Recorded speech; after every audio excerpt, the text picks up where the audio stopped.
스데반이 이제 돌로 쳐 이제 죽게 되는 순교의 현장이 지나가고 이제 대대적인 박해가 일어나고 그런 가운데서 예루살렘에 있는 교회가 다 흩어지고 그런 또 진행 속에서 빌립이 사마리아에 내려가고 거기서 복음을 증거하고 이제 오늘 본문에는 주님께서 더 남쪽으로 내려가서 하나님의 그 길 가운데로 가라는 그런 이제 맥락 가운데서 오늘 말씀을 함께 나누고 싶은데요.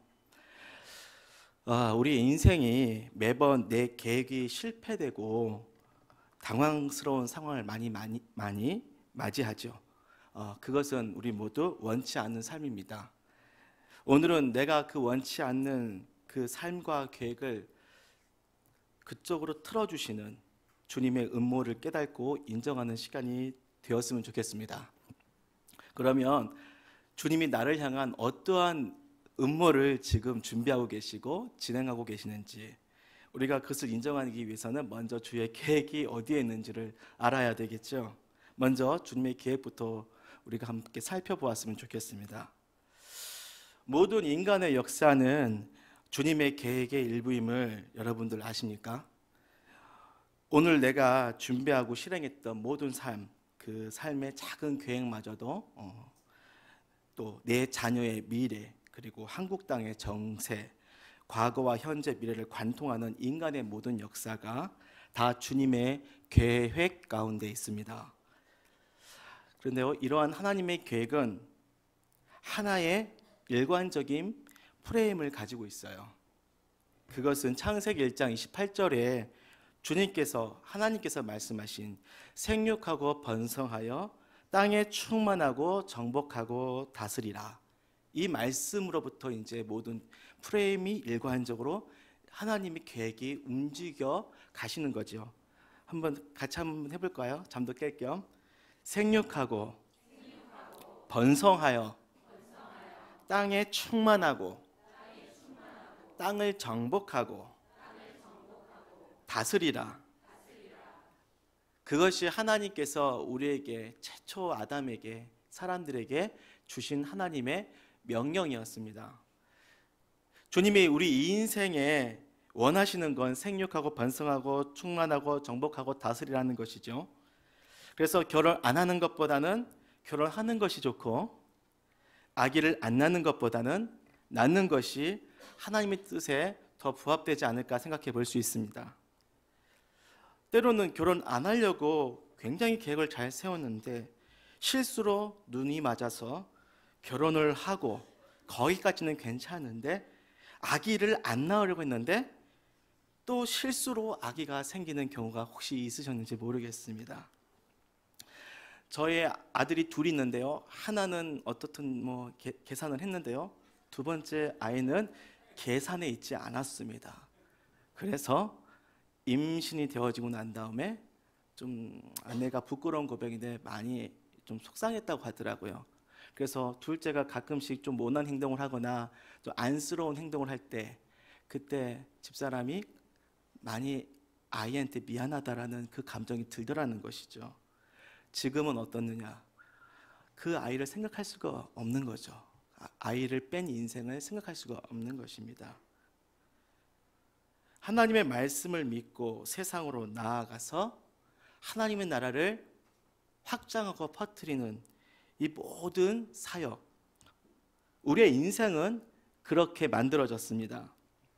하나님의 그 창세기 인간 계획, 생육, 번성, 충만, 정복, 다스림, 이것은 이제 신약으로 와서 예수님을 통하여 생명의 복음의 계획으로 완성이 되어지죠. 예수님이 하늘로 올라가시기 직전에 주님이 말씀하신 최후의 명령, 마태복음 28장 19절 20절, 너무나 잘 아는 말씀 제가 읽어보겠습니다. 너희는 가서 모든 민족을 제자로 삼아 아버지와 아들과 성령의 이름으로 세례를 베풀고 내가 너희에게 분부한 모든 것을 가르쳐 지키게 하라. 볼지어다 내가 세상 끝날까지 너희와 항상 함께 있으리라. 이 말씀은 창세기 1장 28장 생육, 번성, 땅의 충만, 정복, 다스림과 연결이 됩니다. 모든 땅에 성도님 자신이 받은 그 생명의 복음을 사람들에게 내어주어서 자녀를 낳고 그들을 예수의 사람으로 키우고 한국이든 외국이든 모든 나라로 하나님이 부르신 자리에서 직업을 가지고 가서 빛을 비추고 복음을 나누어라. 이것이 현재와 미래 하나님이 우리에게 기대하시는 인생이며 역사입니다. 이렇게 주님의 계획을 알았다면 이제는 우리 인생의 방향을 잠시 짚어보는 게 좋겠지요. 인간의 역사가 복음을 모르는 땅, 복음을 모르는 사람들에게 향하여서 하나님 나라를 확장하여 하나님 나라가 다스려지도록, 하나님 나라 안에 다스려지도록 하는 것이 하나님의 계획이라면 내 인생이 아름답게, 내 인생이 귀하고 아름답게 쓰임 받는 그 삶의 방향도 복음을 모르는 땅, 복음을 모르는 사람에게 나아가는 것입니다. 복음을 취해서, 예수 믿고 복음을 취해서 내 안에 소유하여 그것을 가두는 것이라는 걸까요? 그것은 아닙니다. 복음을 받아들였으면 그것을 흘려보내야 되는 것이죠. 내가 예수를 믿고 그 다음에 하는 모든 직업 활동이, 공부하는 것이, 자녀를 낳고 키우는 것이 예수 그리스도의 복음으로 향해야 됩니다. 이러한 나의 모든 삶을, 내가 하는 모든 행동들을, 활동들을 나의 것으로 소유하려 하기 때문에 내 속에 가둬둔다면 내 인생은 100% 마음이 병들고 혼란과 근심에 빠지게 되는 것이에요. 하나님의 목적과 나의 목적이 안 맞는 것이죠. 하나님께서 인간의 인류의 인생을, 그 삶의 방향을 흘리시고자 하는 그 방향과 내가 생각하는 것이 안 맞는 것이죠. 주님은 스스로 가두려고 했던, 스스로 소멸했던 그 삶을 일부라도 열어서 밖으로 흩으실 것입니다. 예수님께서 승천하신 후에 예루살렘에 성령이 임하셔서 교회가 세워지고 예루살렘 교회는 그 숫자가 점점 더 많아지고 커지게 되는 거죠. 그래서 6장 7절 사도행전에 보면 하나님의 말씀이 점점 왕성하여 예루살렘에 있는 제자의 수가 더 심히 많아지고 허다한 제사장의 무리도 이 도에 복종하니라. 내 인생이 점점 더 나아지고 예수님의 이름이 더 이렇게 자랑이 되어지고 사람들이 참 너 예수 잘 믿는다, 너로 인해서 모든 사람들이 즐거워한다, 어느 정도 사람들에게 인정도 받고 그리고 예수 잘 믿는 사람을 칭찬받으면 좋잖아요. 그런데 그것이 내가 생각할 수 있는, 경영하여 열심히 했던 그 모든 것들이 다 형통하여지고 이것이 우리가 생각하는 거잖아요. 그런데요, 7장에 보면 스데반이 유대교 군중에 잡혀서 돌에 맞아 죽임을 당하고 이를 계기로 교회가 크게 탄압을 받게 되는 것입니다. 잘 나가고 있었는데 교회가 잘 소문도 좋고 함부로, 비록 유대교를 믿는 사람들이 있는 예루살렘이지만 사람들이 함부로 건드릴 수 없을 정도로 좀 더 많이 커진 것 같아요. 그래서 이대로 이러한 방향을 따라서, 속도를 따라서 더 흥황하여서 예루살렘의 주의 복음이 다 편만하게 전해져서 국교가 기독교로 바뀌어지는 것이 우리가 생각하는 거 아니겠습니까? 그런데요, 8장 1절에 보면 그날에 예루살렘에 있는 교회가 큰 박해가 있어. 그리고 3절에 보면 아직 바울이 되지 않았던, 예수 믿기 전에 사울이죠. 그 열성적인 바리새파 총명받은 그 청년 지도자인 사울은 작심하고 교회를 잔멸하기 시작합니다. 그래서 교회는 사도만 제외하고 유대와 사마리아 모든 땅으로 1절에 보면, 오늘 8장 1절에 보면 흩어졌다라는 표현이 나옵니다. 흩어지다, 스프레드 아웃이라고 이제 영어로는 표현이 되어 있는데요, 이게 퍼져나가는다. 교회가 고여있지 않고 안에만 있지 않고 그 예루살렘에 머물지 않고 퍼져나가는 겁니다. 훗날 주님의 뜻은 교회에 순교자가 나오고 박해가 일어나서 흩어지는 것이라고 우리가 보게 될 수밖에 없는 것 같아요. 여러 가지 생각 속에서 계산해서 설마 순교하는 것이, 박해가 일어난 것이 주의 뜻이었을까? 아니야. 그것을 피할 수 있는 방법이 있었을 거야 라고 우리가 생각하고 싶을 거예요. 그런데요, 아무리 맥락을, 그 모든 문맥을 살펴봐도요, 주의 뜻은 교회에 순교자가 나오고 그 순교를 시발점으로 해서 본격적인 박해가 일어나서 도저히 예루살렘에서는 있을 수가 없게끔, 그래서 어쩔 수 없이 다 흩어질 수밖에 없게 하시는 것, 그것이 하나님의 계획 속에 있었다라는 것입니다. 사람들 중에서는 아무도 예상하지 않았고 기대하지 않았던 주님의 역사입니다. 하지만 흩어지지 않았다면, 그 역사가 일어나지 않았다면, 결국 퍼져나가지 않았다면 복음은 고여서 땅 끝에 이르지 못하는 것이죠. 주님께서 말씀하신 그 최후의 명령, 땅 끝까지 이르러서 복음을 전하라고 하시는 그 명령에 반환하는 것이죠. 훗날 보면 이러한 일들이 많이 일어납니다. 모든 그 주위의 사람들 가운데 원치 않은 이사를 가기도 하고 원치 않은 일을 만나기도 하면서 지금 안정적인 그 현장에서 벗어날 수밖에 없게 하시는 하나님의 그러한 역사들이 구속의 역사 가운데서 많은 사람들의 스토리 가운데서 다 일어나는 것입니다. 사도 바울의 동역자였던 아굴라와 브리스길라, 여러분들 그 이름을 한 번쯤은 들어보셨을 것입니다. 그들은 원래 로마에 살고 있었던 디아스포라 유대인이었습니다. 그런데 그 당시에 로마 황제의 명에 의해서 억지로 로마에서 모든 유대인들을 추방할 때, 만약에 그때 그 부부가 같이 추방되어 쫓겨나오지 못했더라면 그들은 사도 바울을 만나지 못했을 겁니다. 사도 바울을 만나서 고린도에서 함께 사역할 수 있었던 이유는 그들이 추방당했기 때문입니다. 주의 계획은 이렇듯 나의 개인 안위가 아니라 내 삶이 통째로 복음으로 사용되어지기 위해서 흩어져서 퍼져나가서 때로는 혼자가 될 수도 있습니다. 그 가운데서 그 자리에서 전혀 새로운 사람들과 함께 어울리면서 빛이 되는 것, 그것이 주님의 계획입니다. 8장 4절에 보면 그 흩어진 사람들이 두루 다니며 복음의 말씀을 전할세. 주님의 계획은, 우리의 인생의 방향은 안정을 취해서 고요히 있는 것이 아니라 주님께서 사건을 일으키시고 주님께서 우리에게 뭔가를 자꾸만 만드셔서 우리가 복음의 현장으로 나아가는 것입니다. 이렇게 주님의 계획도 알게 되었고 우리의 인생의 방향도, 움직이는 것, 그리고 생각하는 것, 만나는 것, 그 모든 방향들이 그런 것 같다고 생각하게 되면 이제는 내 인생의 현주소를 잠시 살펴볼 수 있습니다.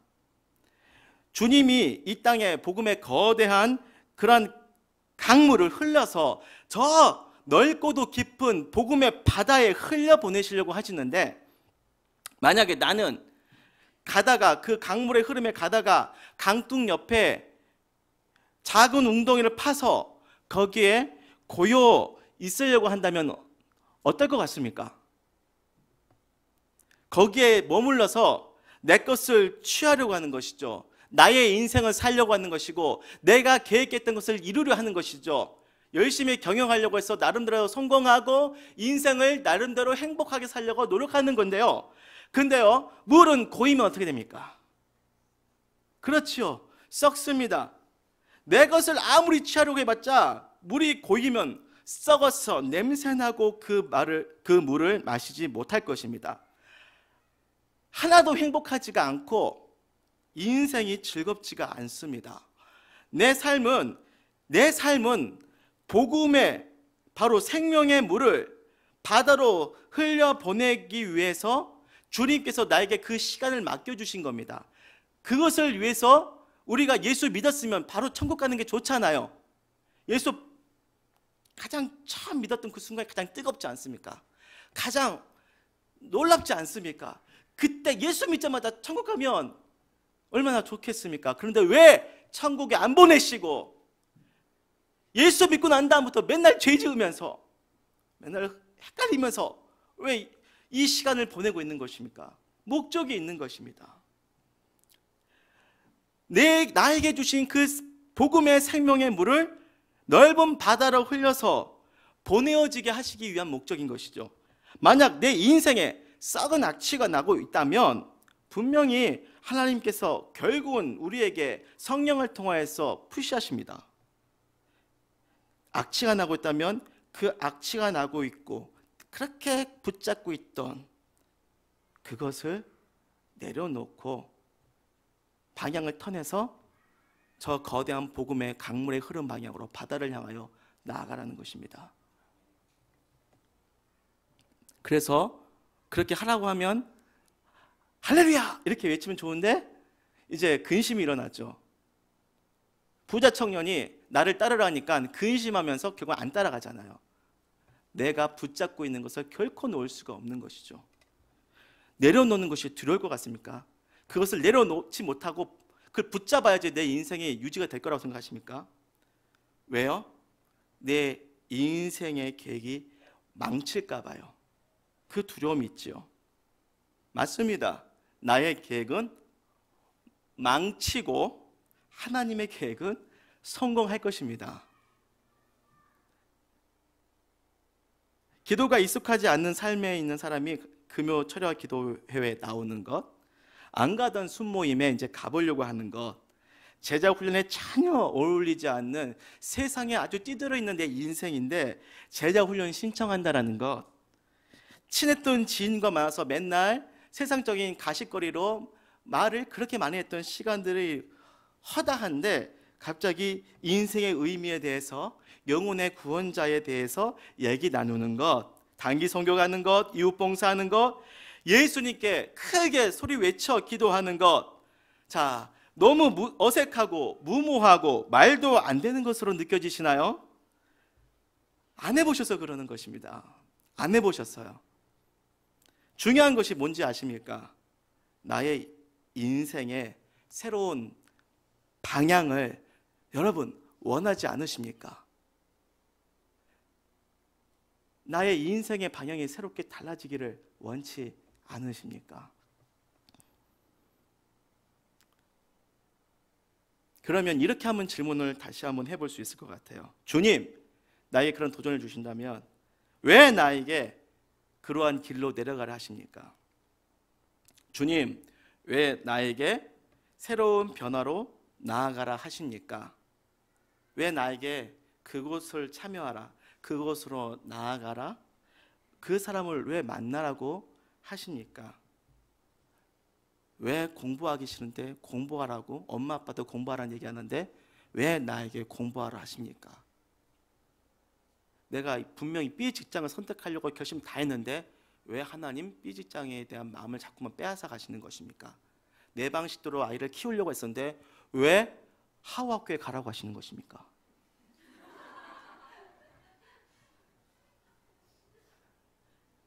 내일은 무슨 일이 있어도 틱스에 안 갈 거야. 왜? 아침 일찍 나가야 할 일이 있으니까. 그런데 잠 또 줄여서 나아가라고 성령께서 충동하고 있습니다.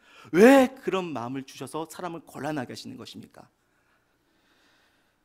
한번 저질러 보시기 바라겠습니다.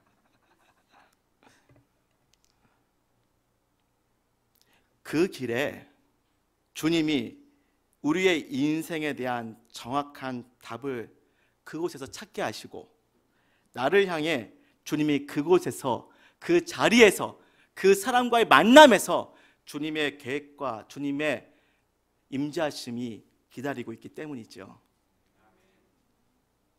본문 8장에 나온 빌립 지사를 보시면 그분은 사도가 아니라 평신도입니다.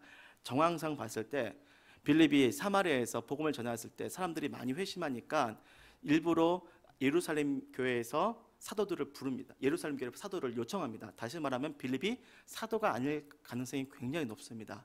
그래서 우리는 일반적으로 여기 나오는 빌립은 빌립 집사다, 평신도 빌립 집사다라고 생각해 볼 수 있습니다.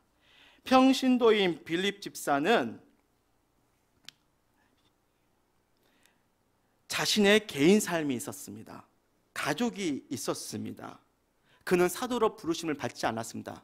그런데 그는 예수님을 만나고 그 마음에 감당할 수 없는 삶의 방향이 새롭게 열려지면서 제비꽃 뽑기로 마띠아가 됐고, 그 전에는 나머지 집사들은 다 이렇게 불렀죠. 그래서 빌립 집사가 불려지고, 그리고 빌립 집사가 되었죠. 그리고 하나님의 귀한 사명의 길로 더 나아가게 되지요. 자신이 의도했던 바는 아니었습니다. 예수 믿으려고 했던 것도 자신의 의도가 아니었습니다. 집사가 되는 것도 자신의 의도가 아니었습니다.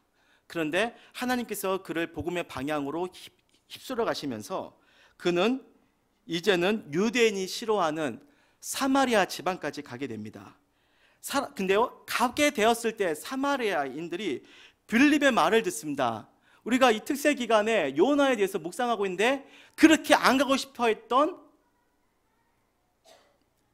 이 니느웨로 가서 그냥 하기 싫은 말 그냥 잠깐 던졌을 뿐인데 니느웨 사람들 다 엄청 반응하면서 주님께 돌아오죠.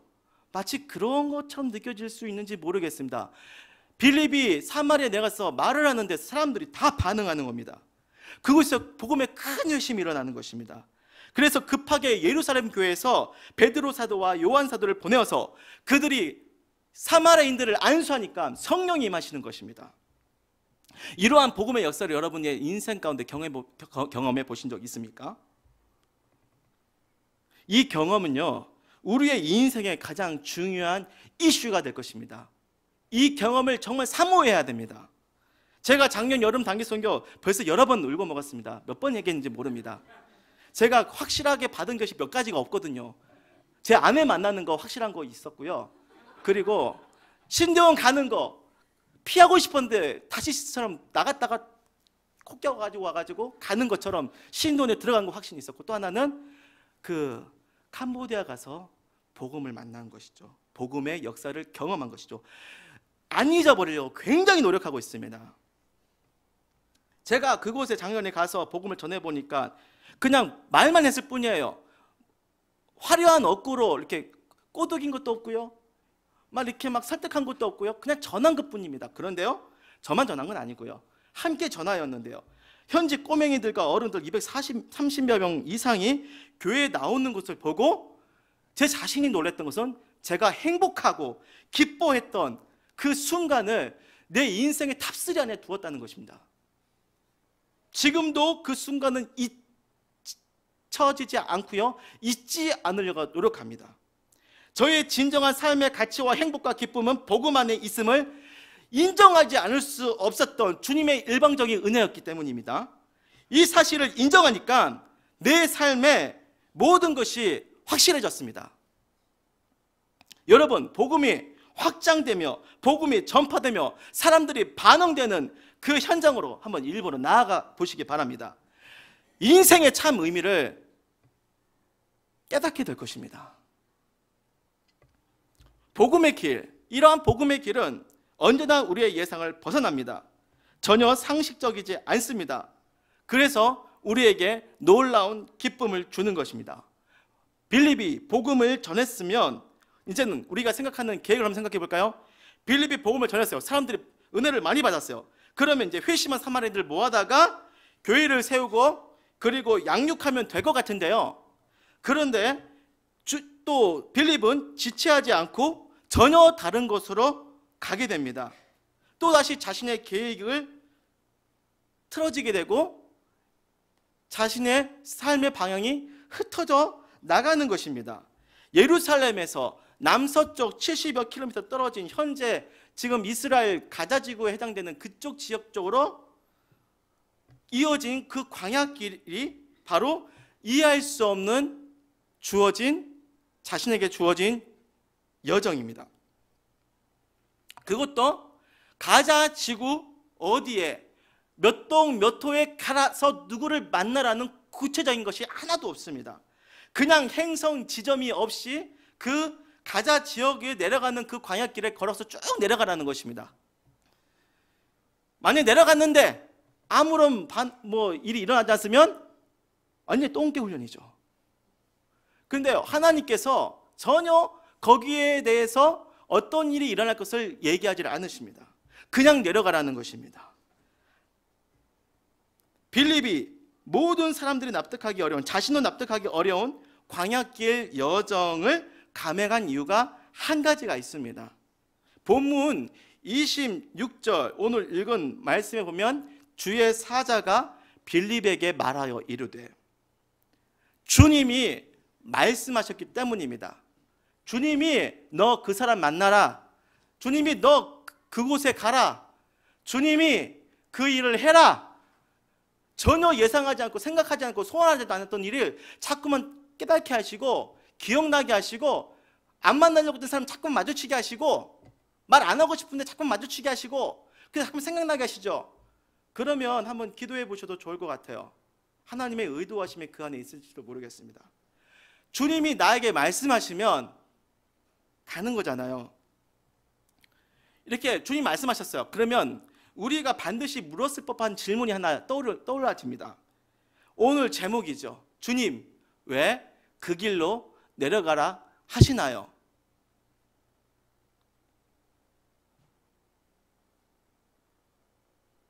그런데요, 빌립은 그 질문을 주님께 드리지 않았습니다. 우리는 그 질문을 드리지 않으면 배길 수가 없잖아요. 말할 수밖에 없잖아요. 왜냐? 답답하니까. 도대체 왜 거기를 가라 하시지? 주님, 왜 가라고 하시는가요? 거기는 손해보는 자리고 거기는 아무것도 없는데 왜 가라고 하십니까? 주님, 알려주세요. 왜 이렇게 질문합니까? 알게 되고 열심히 순종하려고요? 아니죠. 계산하는 거죠. 조금이라도 손해보는 거 아니야? 내가 좋아하지 않는 뭔가를 하나님께서 예비하신 거 아니야? 예수 열심히 믿으면 안 된대요. 적당하게 믿어야 된대요. 왜냐고 하니까 예수 너무 열심히 믿으면 내 아들이 주의 길 갈 수도 있다라는 그런 생각을 하는 경우가 가끔 있더라고요. 아무나 주의 길 안 갑니다. 그리고 이미 여러분 다 주의 길 가고 계시나요? 주의 길이 뭐 목사만 주의 길인가요? 그보다 더 힘든 길도 가게 돼요, 여러분. 평신도가 아프리카 가면 어떻게 되죠?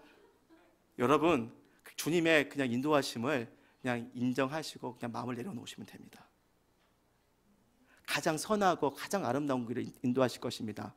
열심히 믿든 열심히 믿지 않든이 아니라 어차피 주님의 사랑 앞에 우리가 감동받으면요, 우리는 주님이 아니면 다른 어떤 것도 우리의 삶의 가치로 여겨지지 않을 것입니다. 빌립이 주님께 질문을 드리지 않은 것은 그가 결심했기 때문입니다. 주님이 내 길을 정하셨다. 주님이 나의 길을 정하셨다. 그리고 그건 뭡니까? 주님이 원하시는 건 뭘까요? 뭘까요? 타협하는 걸까요? 타협해서 잘 말해서 그 트럼프와 문재인 대통령이 잘 이렇게 합의를 봐서 그런 어떤 분위기로 가서 주님과 잘 얘기해서 나의 것을 찾는 그런 과정인가요? 아니잖아요. 주님이 정하셔서 말씀하시면 뭡니까? 원하시는 것은 그래, 나를 믿고 나를 신뢰하고 순종하라. 빌립은 주님이 나의 길을 정하셨음을 알고 그 길을 순종하기로 결심했기 때문입니다. 그래서 질문할 필요가 없었습니다. 우리가 지금 빌립의 그런 신앙까지 이르지 못할 수도 있어요. 그래서 묻지 않으면 견딜 수 없을 수도 있습니다. 여쭤보세요. 괜찮습니다. 병나지 마시고 열심히 여쭤보세요. 여쭤보시면서 어린아이 우리의 신앙 속에 있을 때는 그 위치에 맞춰서 주님이 다 설명해 주시고 축복해 주시고 알려주시고 그래요. 묻지 않는 것이 문제죠. 그리고 그 길을 걸어가면서 주님을 신뢰하는 법을 배우고 주님을 더 깊이 마음속에서 믿게 되면서 주님이 원하시는 우리의 믿음은 주님이 이렇게 말씀하시면 그냥 네, 알겠습니다, 주님.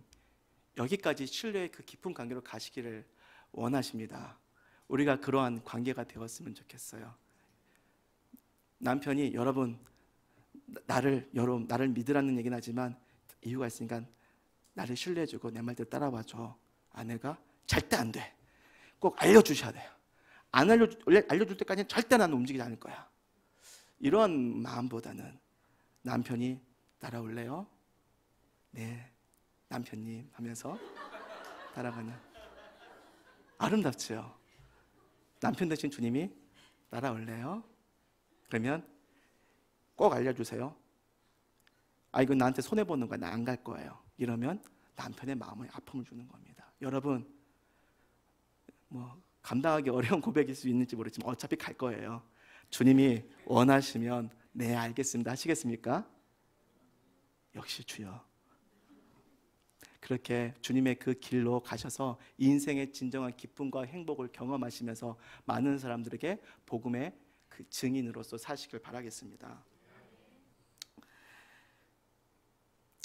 그 길을 왜 내려가야 되는가에 대한 질문 하지만 하지 않아도 돼요. 왜냐하면 가면 그 이유를 자연히 알게 되기 때문입니다.